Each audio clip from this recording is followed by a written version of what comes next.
بسم اللہ الرحمن الرحیم۔ السلام علیکم ناظرین، میں ہوں ڈاکٹر کاشف اور آپ دیکھ رہے ہیں پاکستان 360۔ ناظرین، ایران اور یو ایس کانفلکٹ میں بہت سی ڈیولپمنٹس ہوئی ہیں کچھ پچھلے دنوں میں، اور پاکستان نے جو سفارتکاری کا رول ادا کیا ہے وہ تاریخی طور پہ غیر معمولی ہے۔ اور ریسنٹلی ابھی نئی ڈیولپمنٹ یہ آئی ہے کہ عباس اراغچی نے ایک ایکس پہ میسج کیا ہے جس میں انہوں نے کہا ہے کہ اسٹریٹ آف ہارموز جو ہے اس کو کھول دیا گیا ہے ہر قسم کی کمرشل ٹریفک کے لیے۔ یہ بڑا سگنیفیکنٹ جیسچر ہے ایران کی طرف سے، اور یہ جیسچر جو ہے لیبنان میں سیز فائر کے بعد آیا ہے۔ اگر ہم پچھلے ایک دو دن کی ڈیولپمنٹس دیکھیں تو فیلڈ مارشل عاصم منیر صاحب جو ہیں وہ پرسنلی ایران گئے، اور انہوں نے جا کے نہ صرف ان کی پولیٹیکل لیڈرشپ سے ملاقات کی بلکہ ان کی ملٹری لیڈرشپ کو بھی اعتماد میں لیا۔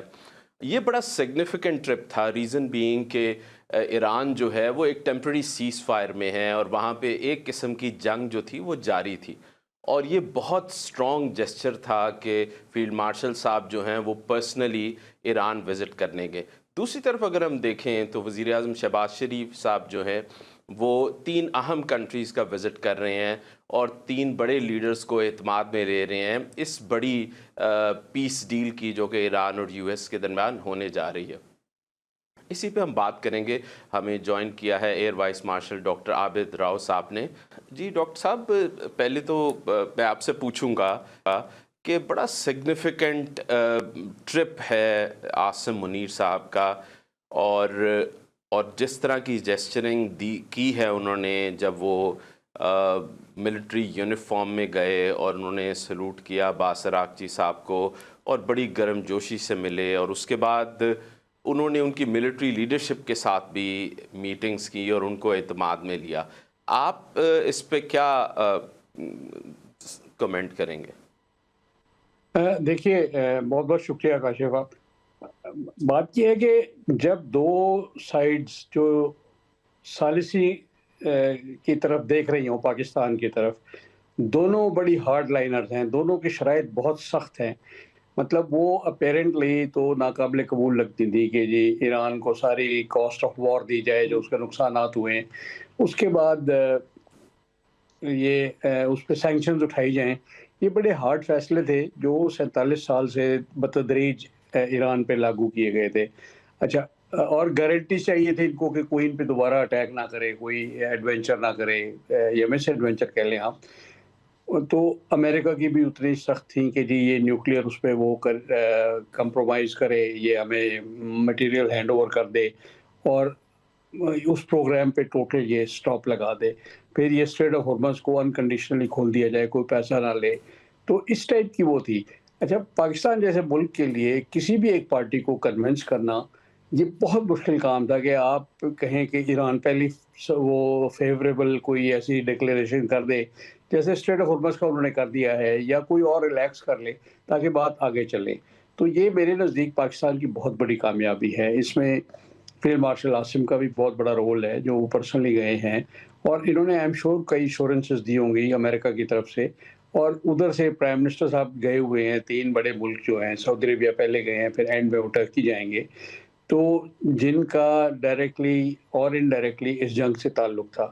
تو یہ پاکستان نے یہ بہت مشکل سفارتکاری، اس کے پیچھے بہت سے ہمارے جو فارن آفس کے ایکسپرٹس ہیں ان کی محنت بھی ہوگی جو ابھی بیک گراؤنڈ میں ہیں، بٹ وقت آنے پہ پتہ چلے گا کہ بیکاز یہ ہمارے 3 ڈپارٹمنٹس ہمیشہ سے رہے ہیں، گورنمنٹ رہی ہے، اسٹیبلشمنٹ رہی ہے، اور فارن آفس رہا ہے۔ آپ ماضی کی جنگیں دیکھیں تو اس میں بعض اگر نظر آتا ہے کہ ایک کی ایڈوائس دوسروں 2 کے خلاف تھی، لیکن عمل جس پہ ہوا وہ ایک پہ ہی ہوا۔ تو کہنے کا مقصد یہ ہے کہ یہ ایک پاکستان کی بہت بڑی سفارتکاری کامیابی ہوگی اگر یہ پیس پروسیس آگے بڑھتا ہے، اگر ٹرمپ یا ان کا کوئی ذمہ دار کوئی آفیشیل پاکستان آ کے یہ سائن کر دیتا ہے، چاہے جے ڈی وینس آئیں یا کوئی اور آئے ان کا نمائندہ، جس میں اتنی وہ اس کو پاورز ہوں کہ وہ ان کے لیے ایگری کرے ٹرمز پہ اور اس کو سائن کرے۔ تو اور دنیا کی یہ میرا خیال اچھا ڈاکٹر صاحب، مثال۔ جی آپ نے فالو کیا ہوگا کہ جیسے ہی ایران میں ٹیمپرری سیز فائر ڈکلیئر ہوا، اسرائیل نے بڑا میسولی بوم کیا لیبنان کو، اور اسرائیل کی اسٹیٹ تو ویسی ایک کلر مشین ہے اور اس کو تو ایک سارٹ آف انسٹاپیبل ہے، وہ ایک جگہ آپ اس کو روکتے ہیں وہ دوسری طرف جاتے ہیں. تو آپ کے خیال سے یہ جو 10 دن کا سیز فائر ہوا ہے یہ ہولڈ کر پائے گا آگے؟ کیونکہ ایران کے لیے تو یہ sort of no compromising factor ہے کہ لیبنان پہ وہ کمپرومائز کریں. دیکھیں، the answer is yes and the answer is no, because اب وہ شرائط ہمیں دیکھنی ہے کہ یہ کب ہولڈ کرے گا اور کب یہ ہولڈ نہیں کرے گا. اب یہ 10 دن کے وقفے میں فرض کیا ایران کا اور امریکہ کا ایک سمجھوتا ہو جاتا ہے، دے ایگری کہ جی ہم نے جنگ روکنی ہے اور اب ہمارا آپس میں ایک دوسرے کے خلاف کیا رول ہوگا، ہمارا گلف سٹیٹس کے اگینسٹ کیا رول ہوگا اور ہمارا اسرائیل کے خلاف کیا رول ہوگا. تو اسرائیل کی تو گارنٹی کوئی نہیں دے سکتا. اسرائیل جو ہے نا وہ 10 دن کے بعد جیسے ختم ہوتا ہے 11ویں دن سے وہ دوبارہ اسی ایکٹیویٹی میں آ جائے گا. لیکن اس دوران اگر سمجھوتا ہو جاتا ہے ایران کا باقی یہ امریکہ سے اور ان کے یہاں والے الائز سے، تو یہ بہت بڑی اچیومنٹ ہوگی. پھر اس کو اٹینڈ کرنا ایران کے لیے آسان ہوگا، اور اس میں جو سب سے بڑی جو وہ فیکٹر ہوگا وہ یہی ہوگا. پھر ایران جو ہے نا پوری توجہ اس پہ دے سکے گا، بیکاز وہاں کی تو جو سٹیٹ ہے جنگ کی وہ تو گریٹر اسرائیل کے اس میں بتدریج ایک موو کر رہی ہے. انہوں نے ٹیریٹری زیادہ آکوپائی کرنی ہے، انہوں نے لوگوں پہ وہ دہشت قائم رکھنی ہے کہ کوئی ان کے خلاف کوئی قدم نہ کوئی اٹھائے. تو وہ جی اچھا ڈاکٹر بہت صاحب، ہمیں شمشاد جی احمد خان صاحب نے جوائن کیا ہے پروگرام میں. جی السلام علیکم شمشاد صاحب، thank you very much sir for joining. ہم بات کر رہے ہیں یو ایس ایران کانفلکٹ کی، اور آپ کا تو ڈپلومیسی کا بہت لمبا ایکسپیرینس ہے.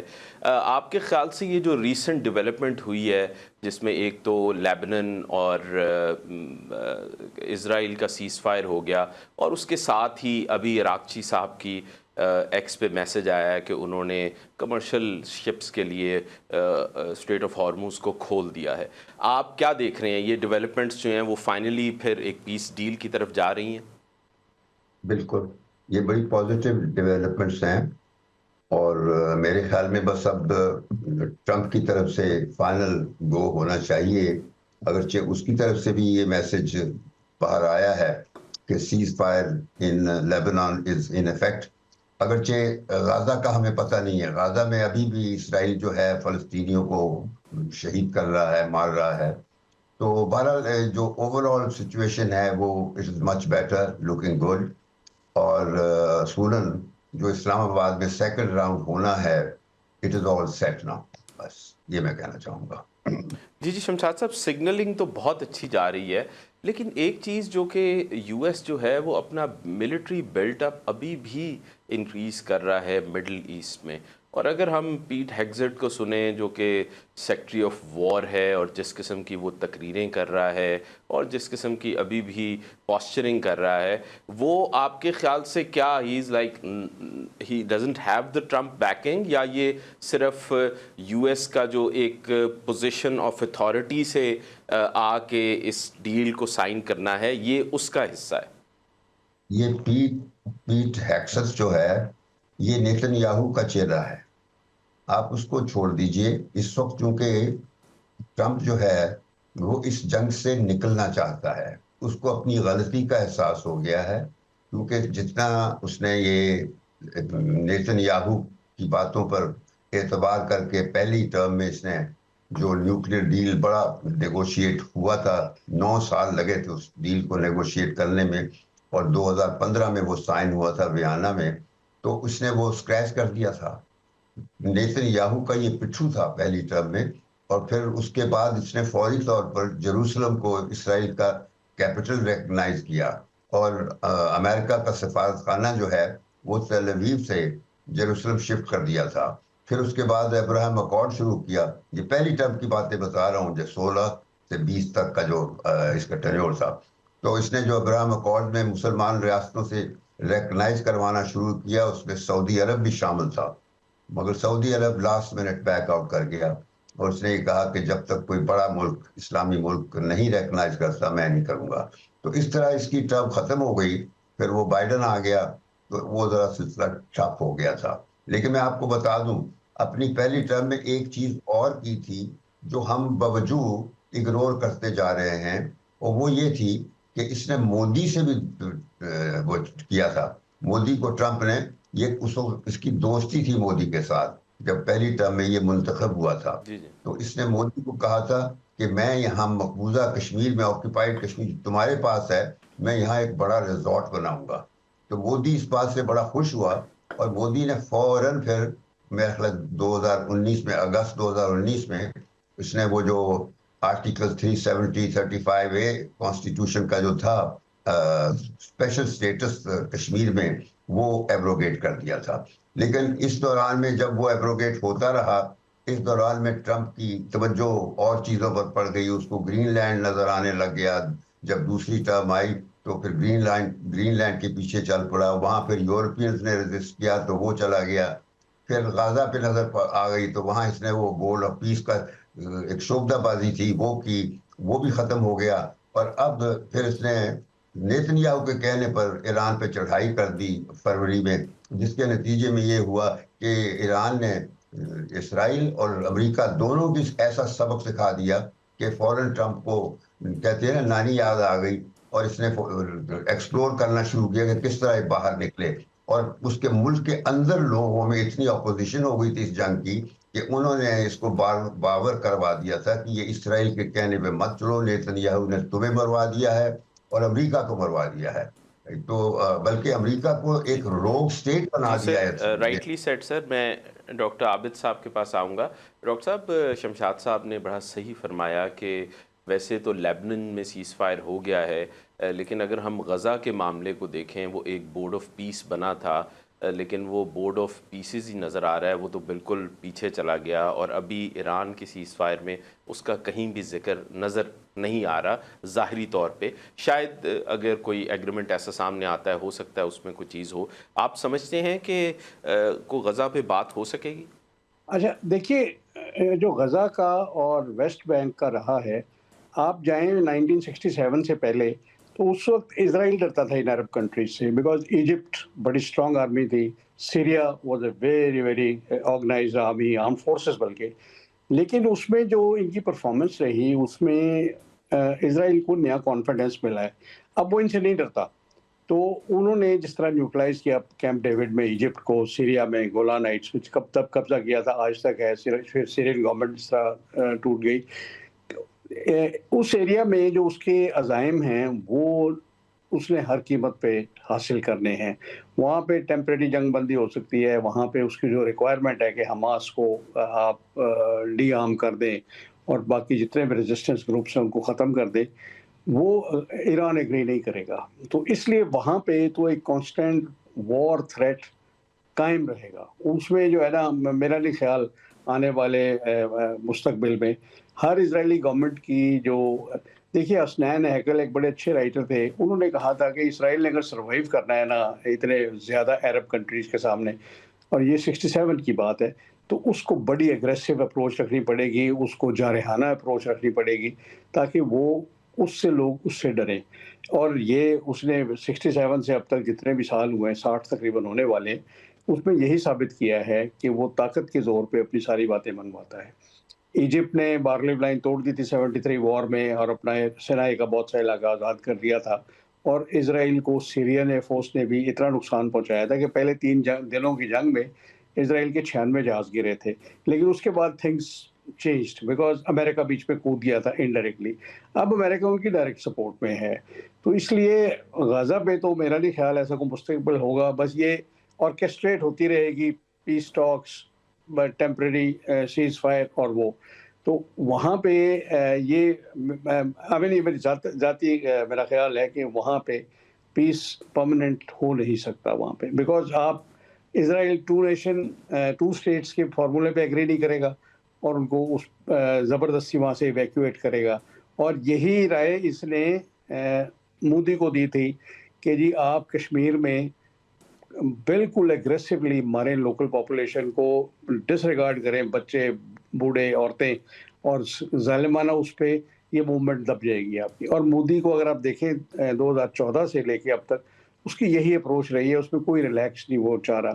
2019 میں اسرائیل کے مشورے پر ہی وہ آرٹیکل 370 اور 35A کو ریموو کیا گیا، انڈین یونین ٹیریٹریز کا حصہ بنایا گیا. تو یہ وہی اپروچ ہے جو غزہ میں اسرائیل کی ہے، ویسٹ بینک پہ تھی، اور اب وہ ادھر ہے. تو let's see, let's hope for the best. غریب آدمی تو جی وہاں جی، میں کمزور. شمشاد صاحب کے پاس آؤں گا. جی شمشاد صاحب، ایک اور جو بون آف کنٹینشن ہے وہ یورینیم، انرچڈ یورینیم ہے ایران کا. آپ سمجھتے ہیں کہ کوئی ایسی بات فیلڈ مارشل کی ڈسکس ہوئی ہوگی ایرانین لیڈرشپ سے کہ اگر بہت زیادہ پریشر آ رہا ہے تو پاکستان یا فار دیٹ میٹر رشیا یا کوئی ایسا تھرڈ کنٹری جس کو کہ ایران بھی ٹرسٹ کرتا ہے، وہ کچھ انرچ یورینیم جو ہے ان کے پاس چلا جائے، اور جو سویلین یوز کے لیے امپورٹنٹ ہے وہ شاید ایران جو ہے اس پہ کام کرتا رہے؟ دیکھیے، جو نیوکلیئر کا مسئلہ ہے اس پہ بہت تفصیلی بات چیت ہو چکی ہے ایران اور امریکہ کے درمیان. وہ اس موجودہ سچویشن میں نہیں، بلکہ 9/11 کے بعد جب سیناریو بدل رہا تھا. اب ذرا سننے والی بات ہے یہ 9/11، کیونکہ یہ جو ایران کا نیوکلیئر انسٹالیشنز ہیں یہ شاہ کے زمانے میں امریکہ نے بنائی تھی. امریکہ نے دیا تھا تحفہ ایران کو، سب چیزیں مفت بنا کے دی تھیں اس وقت. اور لیکن اس کے بعد پھر انقلاب آ گیا تو امریکہ کو پھینٹ پڑی تھی جب کارٹر نے کوشش کی تھی اپنے ہوسٹیجز چھڑوانے کی اور وہ نہ چھڑوا سکا، تو ایران نے ایک طرح سے بتا دیا تھا کہ ہمیں ٹچ نہ کرنا. تو پھر امریکہ خاموش ہو گیا تھا انٹل 9/11. اور یہ میں اب آپ کو بتاؤں، ذرا میں کوئکلی جلدی سے ختم کرنا چاہوں گا کیونکہ جب میں تفصیل سے بتاتا ہوں تو آپ لوگوں کا انٹرسٹ کم ہو جاتا ہے. سیکنڈ ورلڈ وار کے بعد امریکہ کے جو سوویت یونین کے بارے میں عزائم تھے وہ بالکل دشمنوں والے تھے. حالانکہ یہ پارٹنر تھے جنگ کے دوران. سیکنڈ ورلڈ وار میں Soviet union was partner of the western part Hitler کے خلاف اور اٹلی کے خلاف. لیکن یہ تھا کہ امریکہ نے یہ فیصلہ کر دیا تھا کہ ہم نے اس سوویت امپائر کو ڈسمینٹل کرنا ہے، اور اس کے لیے ان کو پتا تھا کہ امریکہ کی اپنی طاقت جو ہے وہ ناکافی رہے گی. اور فیصلے میں ان کے پھر یہ تھا شامل عنصر کہ اسلامی جہاد کے ذریعے سے مارنا ہوگا، یہ فیصلہ تھا. اور اس کے بعد پھر پاکستان ایزیلی فال گائی کے طور پر ان کو مل گیا. اور اس میں ظاہر ہے کہ ہمارے تو اپنے قائد کا فرمان تھا کہ بھی ہم سوویت یونین جو خدا پر یقین نہیں رکھتا، ہم تو جمہوریت پر یقین رکھنے والی مغرب کے ساتھ جوائن کریں گے. تو ہم نے مغرب کا پلہ پکڑ لیا تھا، اور پھر ہم نے وہ سیٹو سینٹو قسم کے معاہدے وغیرہ بھی کر لیے تھے. تو نتیجہ یہ ہوا کہ جو سوویت یونین دشمن تھا امریکہ کا، اس کا قصہ ایسے ہے کہ امریکہ نے چن لیا تھا کہ Afghanistan is the only area in Asia جو کہ واٹر لوپ بن سکتا ہے سوویت یونین کا. تو وہاں پھر کنگ ظاہر شاہ کو اوور تھرو کیا گیا 73 میں. پھر 2-3 حکومتیں بنائی گئیں، ٹوٹ گئیں. اور پھر 79 میں جب وہاں خلا پیدا ہو گیا تو any organized power in the vicinity will always get sucked in. جہاں کہیں بھی پاور کا خلا ہوگا تو افغانستان میں خلا پیدا ہوا، Soviet union got sucked in اور وہ آ گیا. تو بس اس کے بعد پھر ضیاء الحق was readily available اور اس نے جہاد دیا. لیکن جہاد کی تیاری امریکہ کے ہاں ہو چکی تھی. جو سپارے وغیرہ تھے باقاعدہ وہاں اسامہ بن لادن بیٹھ کے ہر چیز پبلش کروا رہا تھا. ہمارے ہزاروں مدرسوں کو کنورٹ کیا گیا انٹو جہادی انکوبیٹر. جو مدرسے تھے وہاں سے پھر 12-13 سال کے بچوں کو رائفلیں پکڑا کر سوویت یونین کے خلاف لڑنے کے لیے بھیجا. اور نتیجہ وہی ہوا، 10 سال وہ جنگ رہی، وہ جہاد رہا. بالآخر Soviet union decided to leave Afghanistan.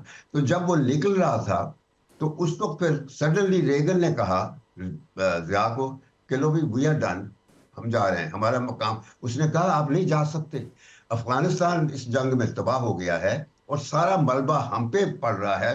Refugees آ گئے ہیں، جتنے بھی کلاشنکوف کلچر آ گیا تھا ہمارے ہاں اور ٹیررزم آ گیا تھا. اس نے کہا، ریگن نے کہا ہمارا کام ختم ہو گیا. تو اس کے بعد پھر ظاہر ہے کہ ہمارے ہاں بھی ایک طبقہ تھا جو اس بات پہ ناخوش تھا.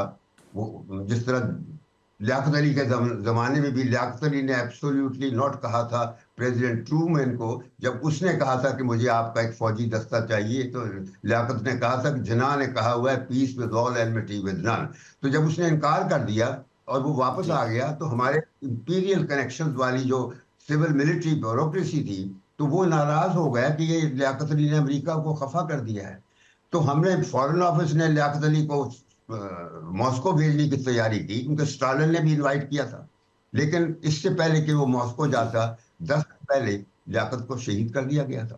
اسی طرح یہ ہوا یہاں. ضیاء الحق نے چونکہ ریگن سے لڑائی لڑ لی تھی، وہ جنیجو نے جلدی کی جنیوا اکارڈ سائن کرنے کی. نتیجہ یہ ہوا کہ جو ہمارے لوگ تھے جن کو یہ تھا کہ یہ ریگن کو ناراض کر دیا ضیاء نے، تو ضیاء الحق کا پلین کریش کر جاتا ہے، اور اس پلین پہ امریکن سفیر بھی سوار تھا، امریکن ملٹری اٹیچی بھی سوار تھا.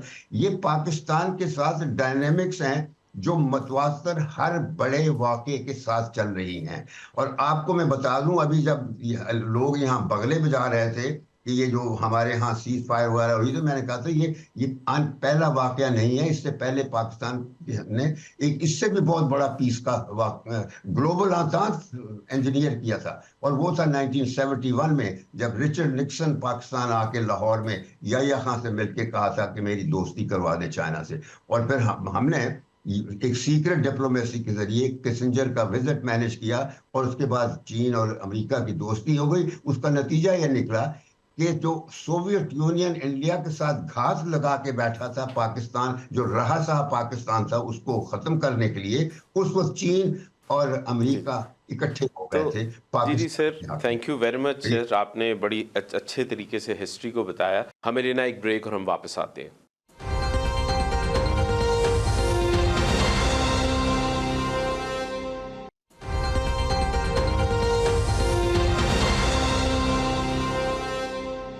ویلکم بیک ناظرین.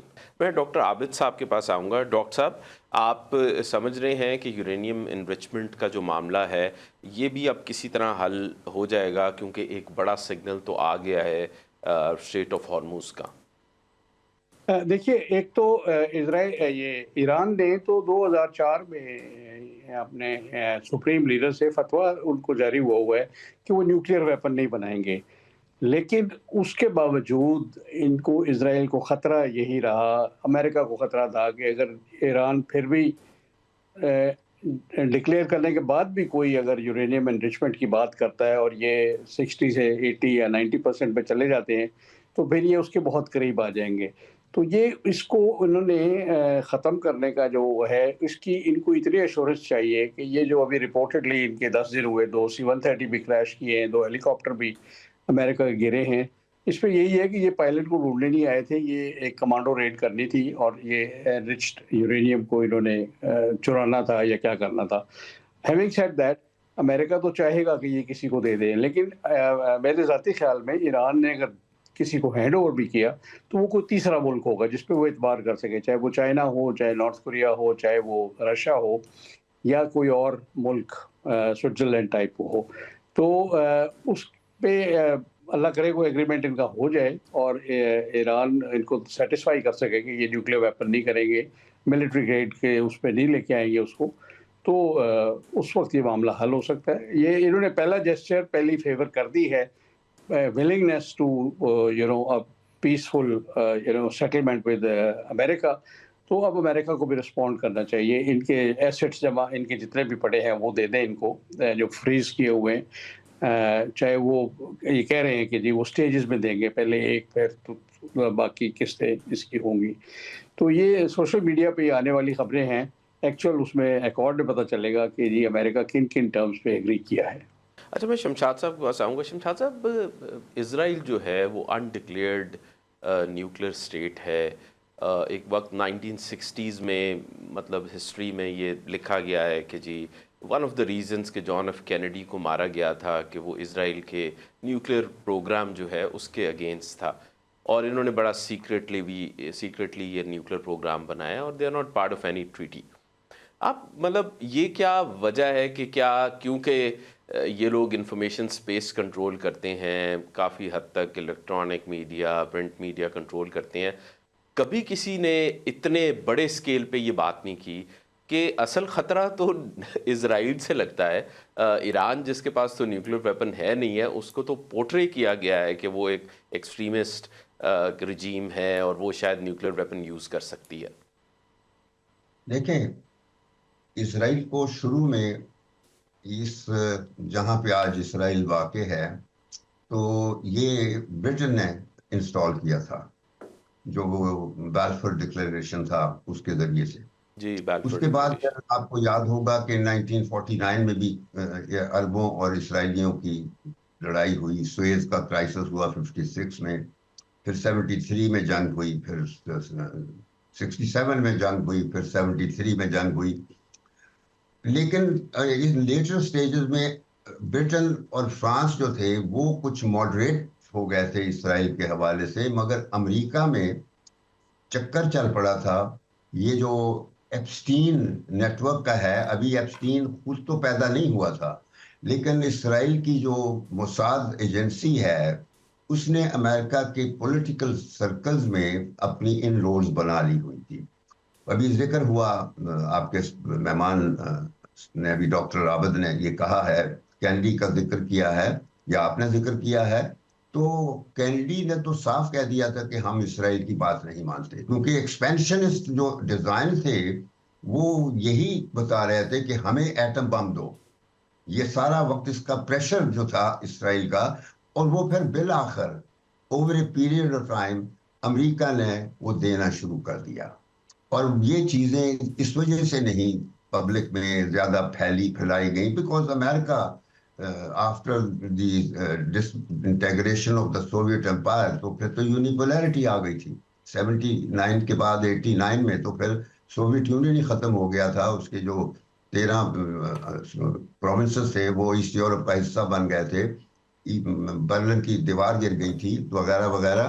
تو مقصد یہ ہے کہ یہ جو اسرائیل کا قصہ ہے یہ تو ایپسٹین سے پہلے شروع ہوا ہے. البتہ ٹرمپ کی جنریشن وہ ایپسٹین کی پروڈکٹ ہے، یہ پیداوار ہی ایپسٹین نیٹ ورک سے ہیں. اور اتنا یہ نیتن یاہو جو کا نیٹ ورک ہے یہ ایپسٹین کا نیٹ ورک ہے. تو اس وجہ سے دنیا میں اگر کوئی ریئیکشن دیکھیے، دنیا میں might always considered wrong has never been claimed so right as it is now، جو آج کل کی جا رہی ہے. تو یہ ٹرمپ جب سے آیا ہے اس نے نیتن یاہو کو خوش کرنے کے لیے پہلی ٹرم میں اتنی باتیں کی جو میں دہرانا نہیں چاہوں گا کہ وہ آپ کو بتا دیا ہے میں نے پہلی ٹرم. دوسری ٹرم میں بھی آتے ہی اس نے ابراہم اکارڈ کو ریوائیو کیا، اور جو اسرائیل کی لڑائی تھی چل رہی، جینوسائیڈل کلنگز آف دی پیلسٹینز تھیں، ان میں اس کو یہ شاباش دیتا رہا. ٹرمپ جو ہے، ٹرمپ بہت ہی کہتے ہیں نا کہ بدماش قسم کا انسان ہے. یہ سیاستدان نہیں ہے، سفارتکار نہیں ہے، اور ایک بزنس مین ہے جو جواری ہے، جوئے کا کھلاڑی ہے، کسینوز بناتا ہے. تو ہم لوگ اٹلانٹک سٹی میں اس کے جو کسینو تھا وہاں جایا کرتے تھے، تو اکثر بعض دفعہ اس کی شکل نظر آتی تو ہم کہتے تھے کتنا بے ایمان ہے یہ بندہ، بدماش ہے. تو جو پوکر پلیئر ہے، تو اس نے آ کے جو کچھ بھی کیا ہے وہ سارا اسرائیل کی جو نیوکلیئر کیپبلٹی ہے، اتنے ہتھیار ہیں اس نے جمع کیے ہوئے کہ شاید ہم جیسی نیوکلیئر طاقتوں کے پاس بھی اتنے نہ ہوں. میں بتاؤں، ہم لوگوں نے تو خیر انڈیا اور پاکستان نے تو اپنی باوجود اپنی ایک ایسی ایکویشن تھی جس کو in like the other 5 nuclear powers ہم نے تو اور حالات میں اوور نیوکلرائزیشن کی تھی. لیکن اسرائیل کو تو امریکہ نے پلیٹ میں رکھ کے دی ہوئی ہے ہر چیز، اس کو جتنے بھی ہتھیار ہیں ہر چیز. اور اب آج وہ امریکہ کو ڈومینیٹ کر رہے ہیں، امریکہ کے فیصلے اسرائیل میں ہوتے ہیں، یہ حال ہے. تو اس وجہ سے اسرائیل کی کارروائیوں کی وجہ سے سارا آج امریکہ کا جو سٹیچر تھا، لیکن نا پہلے سوویت یونین کے بعد اس کی یونیپولرٹی شروع ہو گئی تھی، اور اس کے بعد پھر 9/11 میں امریکہ نے سوچا کہ اب وقت آ گیا ہے کہ ہم مسلمانوں کا بھی قضیہ صاف کریں. تو انہوں نے افغانستان کے بارے میں 9/11 انجینئر کیا تھا. 9/11 کے بعد پھر افغانستان پہ حملہ کیا، عراق پہ کیا، سیریا گئے، لیبیا گئے. غرض ہے کہ مسلم دنیا کو انہوں نے ڈیوائیڈ کر کے بالکل ختم کر دیا، کسی قابل نہ رہی. اور یہ خلیج کی ریاستوں کا سارا پیسہ لے کے وہاں اپنے اڈے بنا دیے. یہ ہے امریکہ کی بدماشی کا نتیجہ. اور آج عربوں کو پتہ چل گیا کہ انہوں نے بہت بڑی غلطی کی ہے جو یہ بیسز دیے، کیونکہ وہ بیسز بجائے سیکیورٹی کے ان کے لیے عذاب بن گئے ہیں۔ تو اب جو نیا سیناریو پیدا ہونے والا ہے اس میں پاکستان کا رول ابھی بہت بڑا ہے۔ باقی میں بتاؤں، صرف یہ سیز فائر اور یہ موجودہ سچویشن کو سلجھانا از ناٹ انف، ہمیں ایک اور رول پلے کرنا ہے جو اس خطے کو خود سیلف ریلائنٹ بنانا ہے ان ٹرمز آف سیکیورٹی، اور وہ صرف پاکستان ہی کر سکتا ہے۔ جی جی اور ہمارے پاس طاقت ہے، ہمارے سب کے ساتھ تعلقات ہیں، ایران کے ساتھ بھی اچھے تعلقات ہیں، 6 ریاستوں کے ساتھ ہیں، ہم پوری اسلامی دنیا کی لیڈنگ ریاست ہیں۔ تو اس وجہ سے آف کورس 57 جو OIC کے ممبرز ہیں وہ سب تو یہ نہیں کر سکتے، لیکن ہمیں ایک ایسی اینٹی بنانی ہے، پاکستان کو یہ اب رسپانسبلٹی ہے۔ اور میں یہ آئیڈیاز ابھی بھی بھجواتا رہتا ہوں اپنے لوگوں کو کہ یہ ابھی آپ نے یہ بات کرنی ہے۔ جی جی، thank you sir, thank you for joining sir, thank you. جو اکنامک اور سیکیورٹی پیراڈائم ہے یہ پورے مڈل ایسٹ کا، وہ چینج ہو جائے گا، اور جس طرح پاکستان نے ایک ڈیفنس پیکٹ کے تحت سعودی عرب میں فورسز بھیجیں، تو پاکستان جو ہے وہ ایک انٹیگرل پارٹ بننے جا رہا ہے اس نئے پیراڈائم شفٹ کا، جو کہ آف کورس سیکیورٹی کا بھی ہے اور اس کے ساتھ لنکڈ ہے اکانومی بھی۔ تو آپ اس کو کس طرح دیکھتے ہیں؟ دیکھیں، اس میں سب سے بڑا جو ڈیسائسو فیکٹر ہوگا نا، وہ ہوگا کہ یہ جنگ بندی کے بعد جب یہ ڈسٹ سیٹل ہو جائے گی، تو یہ عرب کنٹریز جہاں یہ امریکنز نے گارنٹیز دی ہوئی ہیں، ان کا امریکہ کے ساتھ کیا رویہ ہوتا ہے؟ کیا امریکہ اپنی پریزنس قائم رکھے گا، یا یہ عرب کنٹریز اس کو یہاں سے چلے جانے کا نوٹس دیں گے؟ جیسے شمشاد صاحب نے کہا کہ انہوں نے سیکیورٹی دینی تھی، لیکن ان کی وجہ سے وہ ملک انسیکیور ہو گئے، بیکاز ڈائریکٹلی نہ کسی عرب کنٹری کا ایران سے جھگڑا ہوا، نہ کچھ اور ہوا۔ تو یہ جو عرب لینڈ پہ جو امریکن اڈے تھے، انہی کو ٹارگٹ کیا گیا، انہی سے ایران کو ٹارگٹ کیا گیا۔ تو سب سے بڑا تو یہ فیکٹر ہوگا کہ جی ان کا کیا مستقبل ہوگا اگر کوئی ایک ملک یا سارے ملک مل کے امریکن پریزنس کو یہاں سے ہٹا دیں۔ دیکھیے، یہ یہاں 91 میں یہ امریکن یہاں پاؤں گاڑے تھے، اب کہ 90 میں USSR ٹوٹتا ہے، اس کے بعد یہ کویت کا کرائسس 90 اگست میں ہوتا ہے، 91 جنوری میں امریکہ اٹیک کر دیتا ہے کویت کو آزاد کرانے کے بہانے عراق پہ۔ عراق کا بہت نقصان کرتا ہے، بٹ صدام حسین سروائیو کر جاتا ہے۔ اس کے لیے 2003 میں امریکہ دوبارہ آتا ہے، اس کو اریسٹ کرتا ہے، اس کو ہینگ کرتا ہے، جو تیل کے سارا جو ایسٹ تھے ان پہ قبضہ کرتا ہے۔ بیسک ایم تو ان کا وہی ہے، اس کے لیے وہ خود کرے یا اسرائیل کے تھرو کروائے، اس کا ٹارگٹ تو وہی ہے کہ وہ داران میں کب سے بیٹھے ہیں، آرام کو جو ہے وہ امریکن اس کا وہ ہے۔ ایران میں 53 میں جب مصدق کی حکومت، جس نے نیشنلائز کیے تھے آئل ایسٹ سارے، یہ برٹش پیٹرولیم جو بن گئی ہے، تو دوبارہ شاہ ایران کو انسٹال کیا گیا۔ اس دفعہ ان کی یہ جو ساری اسٹریٹجی تھی فیل ہو گئی ہے، ایران میں حکومت چینج نہیں ہو سکی، ورنہ آپ اندازہ لگائیں گا ایران گر جاتا، ٹوٹ جاتا، یا ان کی پسند کی حکومت آتی، تو یہاں پھر اسرائیل اور امریکہ مل کے جو انہوں نے بدماشی کرنی تھی اس کا تو آپ اندازہ ہی لگا سکتے ہیں۔ تو یہ ایک بہت اچھی بات ہوئی ہے کہ ایران جو ہے نا وہ جنگ جیتا ہے، ہارا نہیں۔ اس نے امریکہ کو ری تھنک کرنے کا کیا ہے۔ اب امریکہ کا کیا مستقبل ہوتا ہے، دیٹ ول ڈٹرمن کہ پاکستان کا یہاں پہ فٹ پرنٹ کیا ہوگا عرب لینڈز میں۔ کیا ہم جوائنٹ اسٹریٹجی کریں گے، یا ہم یہاں اپنے ٹروپس بھیج کے ان کی گارنٹی کریں گے؟ یہ بھی دیکھیے، یہ بھی پہلے ڈٹرمن آپ کریں کہ ان ملکوں کو خطرہ کس سے ہے جس کے اگینسٹ امریکہ ان کو سیکیورٹی دے رہا ہے۔ تو یہ تو انہوں نے سمجھا اسرائیل سے بچائیں گے، لیکن وہ شاید غلط فہمی تھی ان کی۔ یہ ایران کے اگینسٹ استعمال ہوئے، اور اس میں ان کے عربز کا بھی نقصان ہوا، اور یہ دشمنی خام خواہ بڑھی۔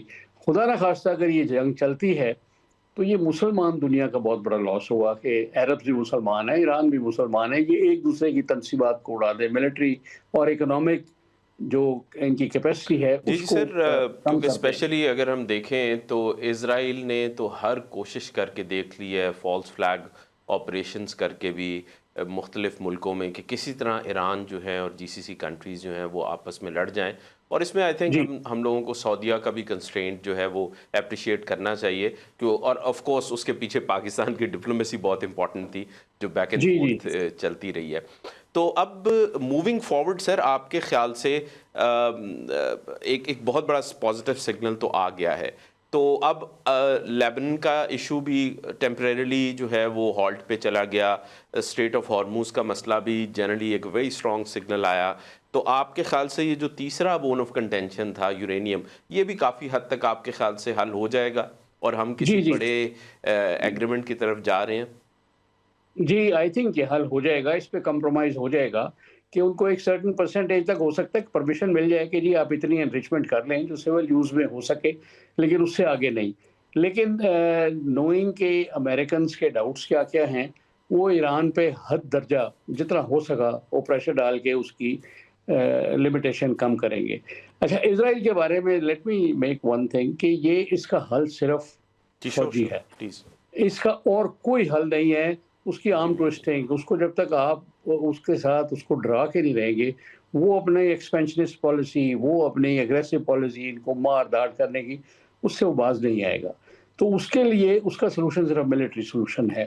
لیبنان تو 1981 سے جو ہے نا وہ بیچارہ مار کھا رہے ہیں، ان کے پاس آرم فورسز ایسی نہیں ہیں جو اسرائیل کا مقابلہ کر سکیں، اس کے عوام نہتے ہیں۔ تو وہاں تو ابھی تک جو تھوڑی بہت رہی ہے سینکٹیٹی، وہ یہ جو ریزسٹنس فورسز ہیں، بیکاز اسرائیل کو انہوں نے چین سے نہیں بیٹھنے دیا۔ اسرائیل کو یہی وہ اس وجہ سے بیک گراؤنڈ میں دے تھاٹ کہ ایران ہے، تو ایران کو بھی دشمن بنائے رکھا۔ پھر ایران میں چونکہ مذہبی حکومت ہے اور انہوں نے اعلان کیا ہوا تھا کہ اسرائیل ایک یا ناجائز بچہ ہے برٹش امپائر کا، تو اس کو تو جواز نہیں بنتا۔ پاکستان کا بھی یہی اسٹانس تھا۔ تو اب اپنے طاقت کے اس پہ، امریکن انفلوئنس پہ، انہوں نے ابراہم ایکارڈ کے ذریعے کچھ ملکوں سے پاکستان، جن میں انہوں نے پاکستان کو بھی ٹارگٹ کیا تھا کہ جی آپ اسرائیل کو تسلیم کر لیں۔ لیکن پاکستان کی ہر حکومت کی، چاہے فوجی ہو چاہے سول ہو، حکمت عملی پالیسی یہی رہی ہے اسرائیل کی طرف کہ جب تک آپ فلسطین کی آزاد ریاست یہاں نہیں بنائیں گے، ہم اسرائیل کو تسلیم نہیں کریں گے، ہم اس سے بات نہیں کریں گے۔ اینڈ اب یہ آ گیا ہے کہ وہ اسرائیل نے بنانی نہیں ہے، امریکہ بھی اس کے حق میں ہے کہ نہ بنے۔ وہ پچھلا پریزیڈنٹ تھا جو کہتا تھا، لیکن یہ اس کے حق میں نہیں ہے۔ اور بائی فورس آپ کتنے عرصے تک یہ آزادی کی موومنٹس دبائیں گے، آفٹر آل ون ڈے کوئی نہ کوئی سکسیڈ ہو جائیں گے۔ یہ بات صرف کوئی افیکٹو کوئی لیڈرشپ آ جائے نا فلسطینی عوام کے لیے، جو ان کو موٹیویٹ کرے، جو ان کو گائیڈ کرے، جو ان کو لڑنے کا ڈھنگ سکھائے، تو اس وقت تک وہ بیچارے مار کھاتے رہیں گے۔ جی سر، فلسطین تو دیکھیں، ایک غزہ کو تو سب سے بڑی اوپن ایئر پریزن کہا جاتا تھا، ویسٹ بینک میں بھی جس طرح سے ظلم ڈھائے جاتے ہیں اسرائیل کی طرف سے، اور اس کے بیک پہ امریکہ ہی ہے۔ مطلب اس ساری ڈیل کے ہونے کے باوجود سینٹ نے ابھی ریسنٹلی اپروو کیا ہے ملٹری ایکسپورٹ کو، جو کہ اسرائیل کو جانا ہے، اور وہ پھر میجورٹی سے اپروو ہو گیا اور سارے ریپبلکنز نے ووٹ کیا۔ دو میجورٹی آف دا ڈیموکریٹس جو تھے وہ اس کے اگینسٹ تھے، انہوں نے اگینسٹ ووٹ کیا۔ اس پہ اسی سے ریلیٹڈ ایک کوشچن یہ ہے سر کہ اب جو جین زی بڑی ہو رہی ہے امریکہ میں، انہوں نے اس سوشل میڈیا پہ دیکھا کہ کس طرح اسرائیل نے لائیو جینوسائڈ کیا، اور وہ لائیو جینوسائڈ جو تھا وہ پاسبل نہیں تھا وداؤٹ امریکن سپورٹ، اور جس قسم کی اینٹی اسرائیل فیلنگ جو ہے وہ یو ایس میں آئی، اور اس کا ایک بڑی مینیفیسٹیشن یہ تھی کہ زائنسٹس کو باقاعدہ طور پہ ٹک ٹاک بھی خریدنا پڑ گیا تاکہ وہ یو ایس کا الگوریدم کنٹرول کریں۔ تو اگر یہ جین زی جب بڑی ہوگی اور یہ لیڈرشپ پوزیشن میں آئے گی، تو آپ سمجھتے ہیں کہ کیا اسرائیل لابی کے لیے کچھ ہی سال رہ گئے ہیں کہ یہ اس طرح امریکہ کے ایکسپلائٹ کریں، یا دس ول گو آن؟ I think this will go on, because دیکھیے وہاں پہ ایک امریکن کامن آدمی جو ہے نا، اس کو تو یہ بھی نہیں پتا اسرائیل ہے کدھر، بیکاز اس سے زیادہ ایل انفارمڈ اگنورینٹ میں نے بندہ کوئی نہیں دیکھا۔ وہ اپنے ایک اسٹیٹ سے دوسری اسٹیٹ نہیں گئے، بہت بڑی پرسنٹیج کے پاس تو پاسپورٹ نہیں ہے۔ اچھا، وہاں پہ کنٹرول کرنے والا I will call it a mafia, because دنیا کا جغرافیہ کیسے بدلنا ہے وہ مافیا جو ہے نا وہ اس کا بناتا ہے۔ اس میں زائنسٹ لابی ہے اپنی جگہ، اس میں ان کے سی آئی اے کا وہ ہوتا ہے۔ یہ جیمی کارٹر کی تو ایک بریفنگ جو تھی نا وہ لیک کر گئی تھی، اور یہ پلے بوائے میگزین میں وہ چھپی تھی۔ اس میں اس آدمی کو سی آئی اے نے بریف کیا تھا، اور اپنے اگلے نیئر فیوچر اور فار فیوچر کے